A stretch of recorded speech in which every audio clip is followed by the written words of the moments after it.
This quick little video is just going to show how how I made some changes tonight to the code base to allow for server menus. Basically, tonight's goal was actually just to create some spawners that I could place in the world that would spawn monsters instead of always having to press a button on the keyboard or something like that. So what I did was I started by creating a little HUD window with some simple components. I kind of like the interpolation commands that Shiva's HUD has, so I use a couple of those so that this can slide in and out. There's just a button here, and this is a transparent area. And then I have a list here and a little message box, which actually looks like it should be just a little bit wider. Sorry. And we fill it up, and it has a couple of buttons on there. Then to the server AI, I added lots of commands, but let me show you the XML first. What I did was I added a new XML file here for I called it ServerCommands, but basically now it represents any menus that I want to show in the game. And I just created some new XML for the menu. And I created a few different server menus, so the server can be presented a menu.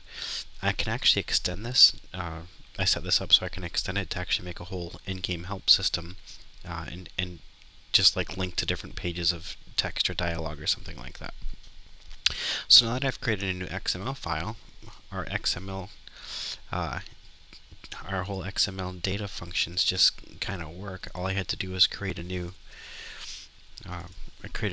handler in here to say look for a child named menus, and then if so, process the menus.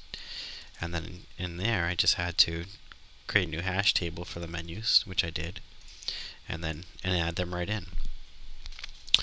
Now when server AI runs, it will go to build a menu. When it goes to build a menu, it will take a look at the XML from the menu and then create a little table of the options that are in there. And the options are pretty simple. They're things like, let's show a create option, and when you click on it, it will activate this command with this parameter, and go on and so on and so forth. I actually hard-coded the entities that I have that I want spawned in, and what the names of them are. These correlate to things that I have defined in my entities XML.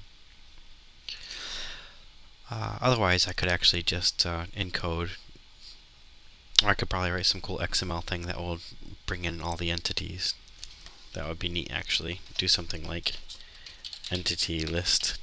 That would be kind of cool. I'll have to make a mental note of that. That'll break right now, though. Okay. So once I have all that set up, let me show you what happens here. It brings in all the data. I can see that it brought in the data. Connect to it. I can create a new game. Here I am, my little gremlin guy. And now there is a little button over here called Server Menu. When I click on it, it will roll out the server menu. And it's using the XML data file to create these menus. If I click on Create, it's going to jump to the Create menu and give me stuff that's in there. If I click on the Menu button, it'll bring me back. So that's kind of like a back button. So Create, I have just go here and create a box. This tells me click in the scene or to create the object, or click Cancel. If I click on Cancel, it just cancels out. But let's go ahead and create it.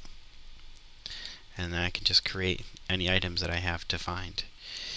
And I will go ahead and extend the other. I haven't actually created any code for these yet, but this is kind of neat because now I can just go ahead and create any sort of AIs that I want to create. Oops. And I can have them chase me around and stuff, and they won't like that very much. So this functionality is available to me because it detected that I was a server user. So any of the server users can do this.